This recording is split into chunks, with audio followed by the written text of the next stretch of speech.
Hi, I'm Bybreen and welcome back to another episode of Soul Stirring Astrology, where I give you my textured take on the world of astrology. So firstly, apologies for not getting the episode out last week. I had other priorities I had to take care of, but here I am to tell you about the full moon that takes place on October the 16th, and it's 23 degrees of Aries.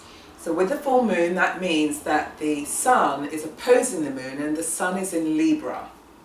Now the key signature for this week and for this full moon is Uranus. And so what you can expect is some type of sudden change or innovation or quirkiness or eccentricity to show up in your life. And so we have Uranus, which is conjuncting the moon in Aries at 23 degrees. And we have the sun, which is opposing Uranus. And so therefore we've got this double signature and they're pointing towards change, fundamental change within your life. So firstly, with the conjunction between the moon and Uranus. So here, it's about the exploration of your emotional, instinctive responses. How you are able to how you're going to be challenged around those feelings and responses that are linked to either your mum or mothering or your childhood environment. And so it might be a time where you're going through similar experiences that could mirror or be reminiscent of childhood experiences around your emotional expression and also around your mum. So the conjunction is an indication that you're too closely aligned, for example, with your mum. So if you find that your emotional responses or your emotional identity or your femininity is really tied very closely with your mum's, with Uranus here, there could be this unexpected change or break away from that, whereby you're able to come into your own, explore your own emotional responses, and basically it's about challenging your mum or separating your emotional identity away from her. And the reason being is because when we've got Uranus shows us how we can use our power if we've got the confidence in order to do it. Now don't forget, we've got Uranus and it's in Aries, and so Aries is about the self-definition. So where you have the moon, which is about your emotional reactions, and you've got Uranus, there is some type of indication that you need to grow to experience different emotional stimuli that comes through your own experiences and not passed down through your mum. As I mentioned, we've got the sun, and the sun is opposing Uranus, and so the sun here is about your core identity, and so there may be an element where you're feeling frustrated, dissatisfied, niggly around aspects of your life. Uranus is showing up and it's an opposition, so it could be an external situation that is bringing all of this to the surface that you need to change. Both the moon conjunction with Uranus and the sun opposing Uranus is this pressure to change. So there's a level of dissatisfaction, and what Uranus is showing you is, do you have the courage now to face and take on that level of dissatisfaction in order to change? Now you might find that you're being too closely associated with your dad or the father figure in your life. The reason being is because the sun represents the father figure. And so it could be a case whereby you are standing up to your dad, or you're standing up to father figures in your life because you need to define yourself as a man, or with a woman in relation to her dad. It's about bringing out the animus side of your personality so that you're able to assert who you are. And really it's about breaking this authority that your dad has over you, so that you're able to take on your own form of responsibility in your life, to assert who you are. It's about challenging those expectations that your dad may have for you, for your life. You know, you've had many people, and you may be one of them, you know, you're living out the career that your dad chose for you or your mum chose for you, and you're just living it out to make them happy. And now with Uranus showing up, it's about actually you're an adult, it's time for you to choose, make those choices that resonate very deeply with you so you can become the fullest person who you are meant to be. So Uranus, as I said, is this double signature here on your core identity and your emotional responses. Now, coming back to the moon in Uranus, it can also show where you are fearful, where you're reticent about making those changes. So Uranus is about, cutting off quite suddenly, but be mindful that you're not just throwing the baby out with the bathwater because you happen to be frustrated.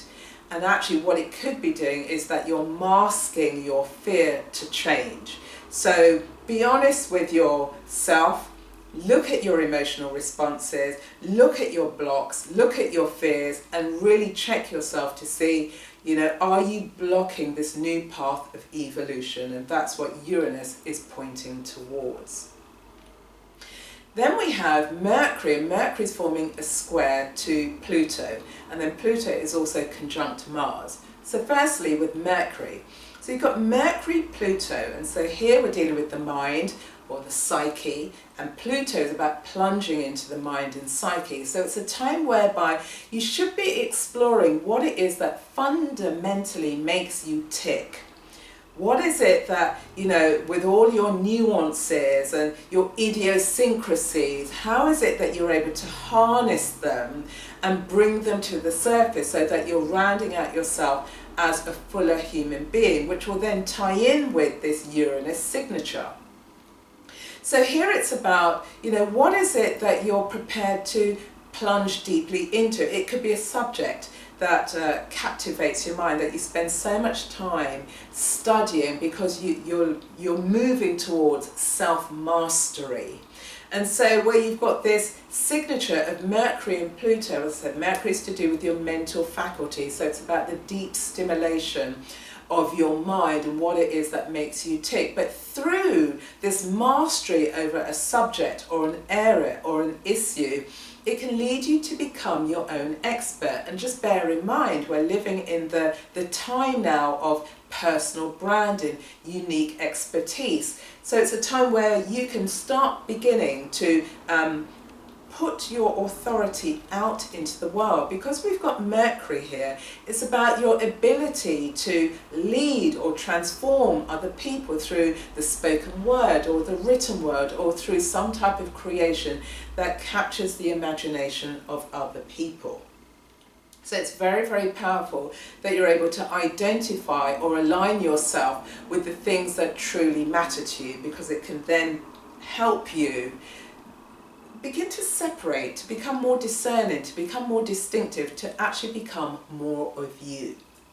And then we've got Pluto, and Pluto is conjuncting Mars, and this is really about the power play. They're both in Capricorn, so Capricorn is the very ambitious sign within the zodiac. It's, the goat that struggles to the top of the mountain, and once you get to the top of the mountain you want to be basking in your glory. But with Mars and with Pluto here, here's where it comes down to the hard graft. You're rolling up your sleeves, you're getting in there in terms of implementing, executing against the plans that you've held dear to yourself. Now where you've got the conjunction, it could be that actually it's showing you maybe the plan that you've been implementing. It's a time for you to reevaluate, to rethink it. Don't forget we've got Uranus there, so there could be a sudden change that comes about because you've thought about the plans that you've been working on, and now that you've evaluated them, are they benefiting you in the way that you thought that they would? Also where you've got Pluto and Mars, it's about your ability to assert yourself.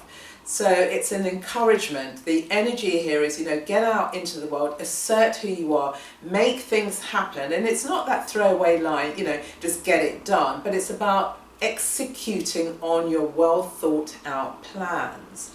Also, it's an indication that if you are over assertive or over aggressive, now could be the time where you're beginning to rein that in a bit, because the over assertion or the over aggression could be blocking you from implementing and executing on your plans.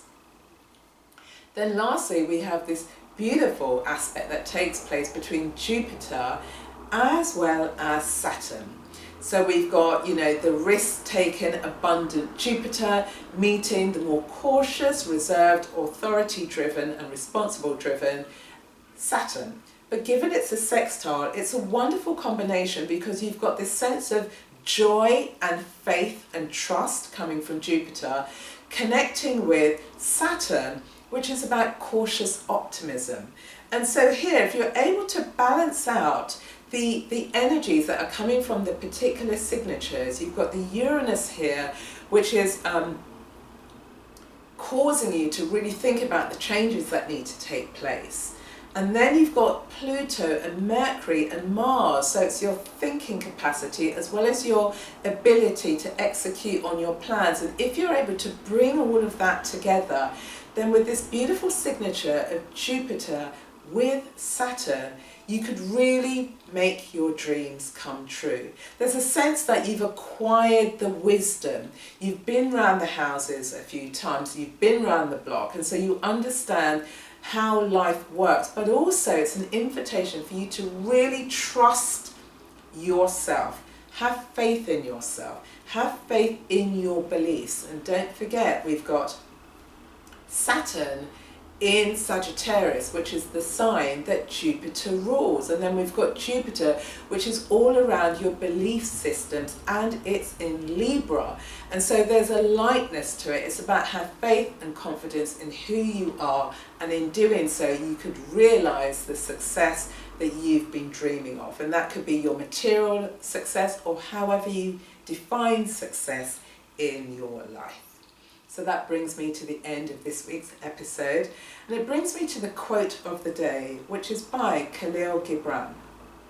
And what he said is, faith is the knowledge that is within your heart, and it's beyond the reach of proof. So you don't have to prove it, you've got to feel it, and so therefore connect with that inner wisdom. And the question of the day is, if you're not living your own life, why not, and whose life are you living?